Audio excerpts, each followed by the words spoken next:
जो आज कुरुक्षेत्र में थानेसर में आपने देखा, जिस तरीके से वहाँ के लोगों द्वारा चुने हुए और प्रदेश के हर तरह की राजनीति से ऊपर उठ के वरिष्ठ राजनेताओं में जिनकी गिनती रहती है, अशोक अरोड़ा जी के साथ जिस तरीके से हाथापाई का मामला सामने आया,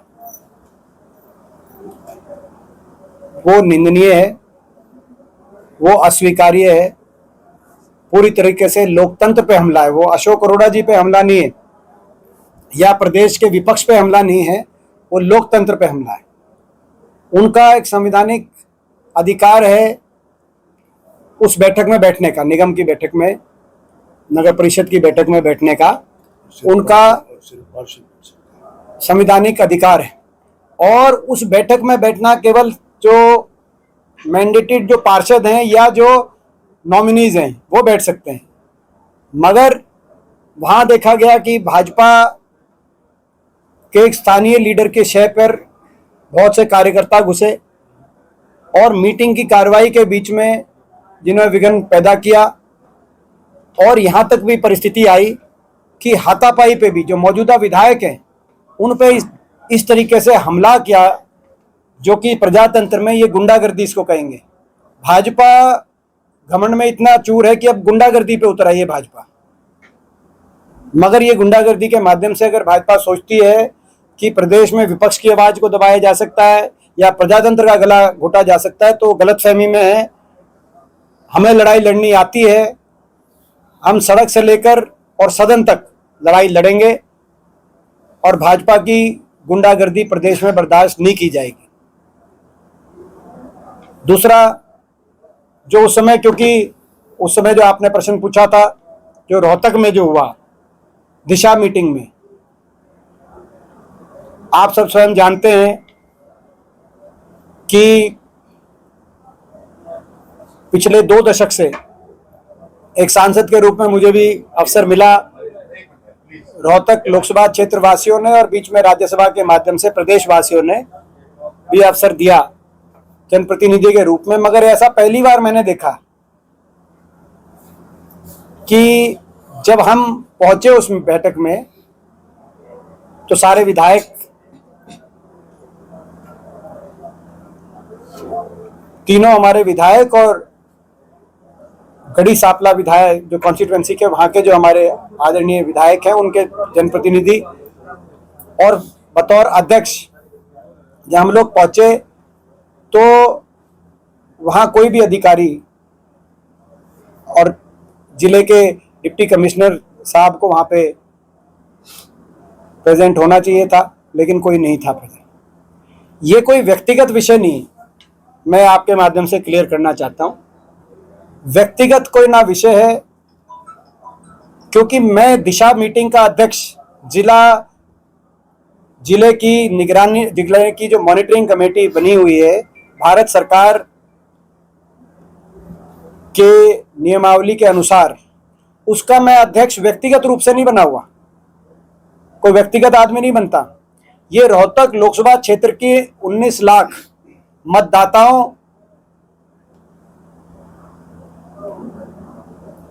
के चयन के अनुसार अध्यक्ष चुना जाता है। अगर 19 लाख मतदाताओं के चयन के अनुसार चुने गए दिशा मीटिंग के अध्यक्ष को अगर जो उस गरिमा से और उचित मान सम्मान के साथ आदर नहीं दिया जाएगा या वहां पर दिशा निर्देशों को उतनी तवज्जो नहीं दी जाएगी, तो वो कोई व्यक्तिगत मेरा अपमान नहीं है, वो रोहतक लोकसभा क्षेत्र के 19 लाख मतदाताओं का अपमान होगा। और मैं अपने ऊपर 1000 अपमान बर्दाश्त कर सकता हूं। प्रदेश की जनता जानती है कि मैं कभी किसी भी रूप से मैं ईगो में विश्वास नहीं रखता, लेकिन जब रोहतक लोकसभा क्षेत्र के 19 लाख मतदाताओं के मान सम्मान की बात आएगी और उसको कोई भी अधिकारी अगर हल्के में लेगा तो वो मैं स्वीकार नहीं कर सकता। और पानी को लेके तो एक बड़ा खुलासा हुआ मीटिंग में कि रोहतक क्षेत्र में, जिसमें सोनीपत भी शामिल है और रोहतक भी शामिल है, 1600 क्यूसेक पानी की जरूरत है और उपलब्ध पानी हरियाणा सरकार की ओर से 300 से 400 क्यूसेक उपलब्ध पानी, ये अधिकारियों ने मीटिंग में स्वीकार किया। तो 1/4 पानी जितने आवश्यकता है, बेयर मिनिमम जो आवश्यकता, और ये तो आवश्यकता ज्यादातर इसमें पीने का पानी है, उसके बाद नहरी पानी, नंबर 1। और नंबर 2, नहरी पानी जो खास तौर पे भिवानी डिस्ट्रीब्यूटरी पे महम क्षेत्र के अंदर जो गांव लगे हुए हैं, उनका नहरी पानी डाइवर्ट करके कहीं और भेजा जा रहा है प्रदेश में। ये जो सरकार है, ये दिल्ली रिमोट कंट्रोल से चल रही है, ये रोहतक सोनीपत क्षेत्र के पानी के ऊपर इतना बड़ा डाका नहीं डाल सकती। ये आज बात हमारी मीटिंग में प्रमुखता से मैंने रिपीट कर दी, लेकिन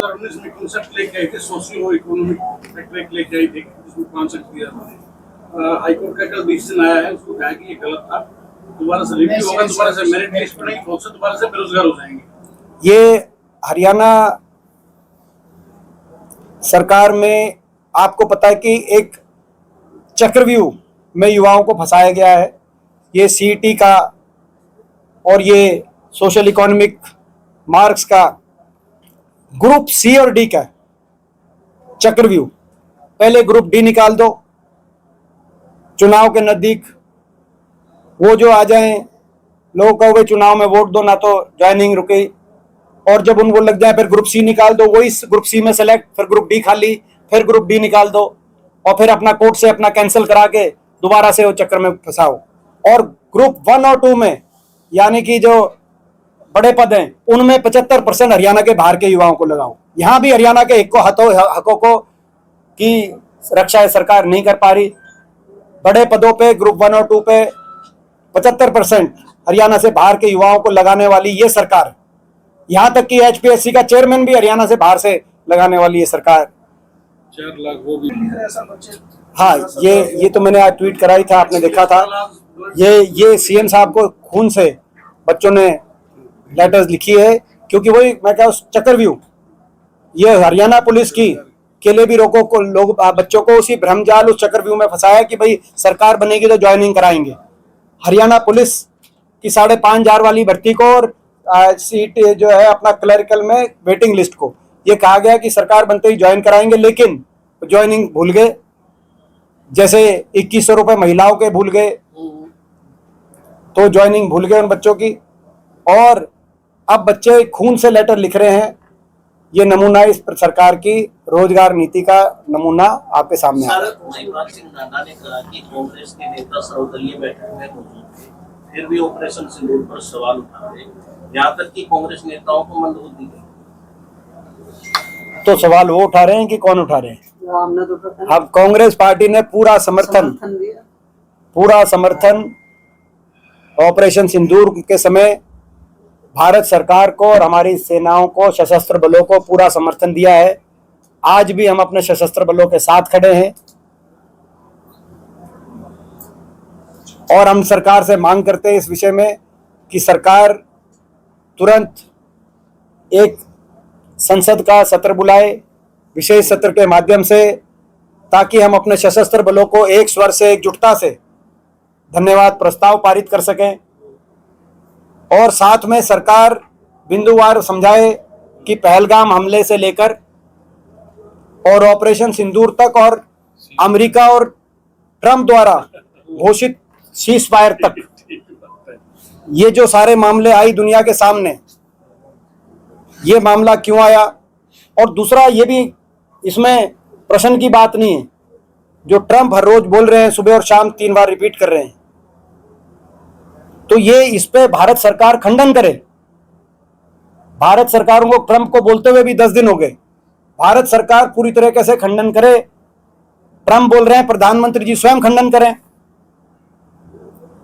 क्योंकि उनके भी राष्ट्रपति बोल रहे हैं।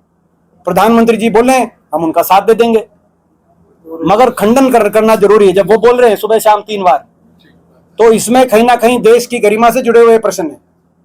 देश के सरकार कुछ बोले और अमेरिका देश कुछ और बोले, तो ये यहाँ पर मेरा मानना है कि आगे आए, प्रधानमंत्री जी खंडन करें, कहें कि राष्ट्रपति ट्रम्प झूठ बोल रहे हैं और अमेरिका झूठ बोल रहा है, तो उसमें हम उनका साथ देंगे। हमने कोई सरकार को तो इसमें साथ हमने देने का कहा ही है, लेकिन जो मैं समझता हूँ कि ये देश की गरिमा की कहीं बात आएगी तो आवाज जरूर उठाएंगे। हम जरूर प्रश्न कर रहे हैं, एक ही चीज पे प्रश्न कर रहे हैं, हमने ऑपरेशन सिंदूर में और कोई प्रश्न नहीं है हमारा एक ही वो है कि भाई इसमें कहीं से भी पाकिस्तान को इनाम नहीं मिलना चाहिए। आतंकवाद को संरक्षण देने वाला देश, जिस देश को कहीं ना कहीं उस पर सैंक्शन होने चाहिए थे, आज उसको $1 अरब का IMF का लोन और अमेरिका द्वारा ये कहना कि हिंदुस्तान के बराबर व्यापार करेंगे, इस तरह का इनाम पाकिस्तान, किस बात का इनाम? पाकिस्तान तो आतंकवाद का जनक देश है और हम आतंकवाद से पीड़ित देश है, हम उससे लड़ाई लड़ रहे हैं। तो पाकिस्तान को इनाम अगर मिलेगा तो हम उसको, पाकिस्तान को इनाम मिलेगा तो हम हंसी हंसी स्वीकार नहीं करेंगे। हम पाकिस्तान को अगर कोई इनाम देगा दुनिया में कोई दूसरा मुल्क, तो उस पर हम दूसरे मुल्कों पे प्रश्न सरकार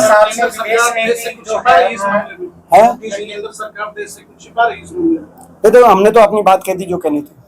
जिस तरह से विदेश नीति है, नरेंद्र मोदी अमेरिका दौरे के लगातार ट्रम्प को अपना दोस्त कहते रहे हैं और अब डेलीगेशन जा रहा है देश को बताने के पाकिस्तान के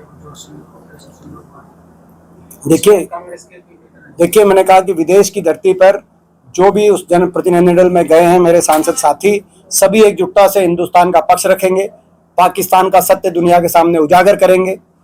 पाकिस्तान एक बहुत ही धूर्त देश, ऐसा देश जो बार बार एक रणनीति के तहत हिंदुस्तान पे पीछे के रास्ते से हमला करने का कार्य करता है आतंकवादियों के माध्यम से।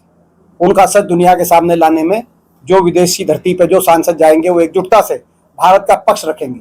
लेकिन साथ में अगर कोई दुनिया का मुल्क या दुनिया के सारे, जैसे IMF में आपने देखा कि लगभग बहुत से मुल्कों ने पाकिस्तान को ये $1 अरब देने के पक्ष में जो मतदान किया, तो उनसे ये सवाल भी हम पूछेंगे भाई ये हमें स्वीकार्य नहीं होगा। अब हो गया यार, इसमें होगी यार, तुम जो है ना असली इशू था। ILD और JJP जनता के मुद्दों को छोड़कर आपस में झूठ की बात करें, क्या उन्हीं से पूछे ना। उसमें ये मैं यही कहूँगा, INLD और JJP का आपस में सबसे बड़ा जो आप कह रहे हो कि ये जूतम जूत हो रहे हैं या जो भी है, इनका सबसे बड़ा आपस का जो लड़ाई है क्या केंद्र बिंदु, वो ये है कि बीजेपी की A टीम कौन है, कौन ज़्यादा बीजेपी का साथ दे। वो इस इंतजार में बैठे रहते हैं कि भाई बीजेपी के पास पहले पहुंच के कौन बीजेपी को समर्थन का पत्र पहुंचाए। इसकी प्रतिस्पर्धा है JJP और INLD की, और ये प्रतिस्पर्धा से इनको कोई आपस में बचा नहीं सकता। इसी प्रतिस्पर्धा की वजह से आज इनका जो हाल हुआ है, प्रदेश में जो हर्ष हुआ है, दोनों का जनाधार खिसका है, वो इसी वजह से खिसका है और वो इस प्रतिस्पर्धा में लगे रहेंगे। JJP ने प्रदेश कार्यालय खोल दिया, वो अपने रोहतक में जमीन, तो ये मैं समझता हूँ इसमें प्रदेश कार्यालय कोई भी खोल सकता है, इसमें सबको अधिकार है। आप पार्टी बना लो, आप खोल लो प्रदेश कार्यालय। नए CGI का जिस तरीके से बयान आया, नए CGI ने जिस तरीके से ED को लेकर के कहा है कि यार हो गया यार, कितनी